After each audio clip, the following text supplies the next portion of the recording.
Us today. Mr. Amade will be sitting in. Our thoughts are with the ranking member and his family at this point in time. Hope all is well with his son. I would like to welcome the Acting Director of the Office of Management and Budget, Russ Vought. By the standards of government, OMB is a tiny agency, but it plays a very big role in almost everything the federal government does. It develops presidential funding priorities, oversees cybersecurity and IT spending, and helps set human resource policy for the government. This year, OMB is asking for a budget increase of more than $14 million. After accounting for transfers from other accounts, that's about a 10% boost. I would like to think that the OMB is finally recognizing the value provided by civil servants. However, it quickly becomes clear this is perhaps not the case. While OMB has requested additional resources to expand its workforce, it expects much of the rest of the government to tighten its belt. This budget slashes billions from the EPA and the Department of Education. It cuts medical research by $3.3 billion and reduces CDC funding. It eliminates community development block grants and low-income assistance programs. It has proposed some of these cuts year after year, even though Congress has stepped in repeatedly to restore these critical accounts. This budget proposes non-defense spending that is $45 billion below last year's partisan funding deal. This funding that could go toward essential government programs.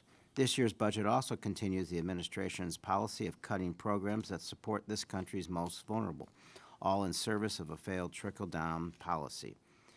In other hearings before the subcommittee, and perhaps again here today, we have heard that the tax cuts are working. They are not. They will end up costing almost $2 trillion.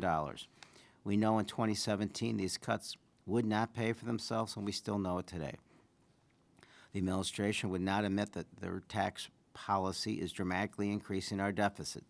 Instead, they are now claiming that the only solution is to cut Medicare and Social Security.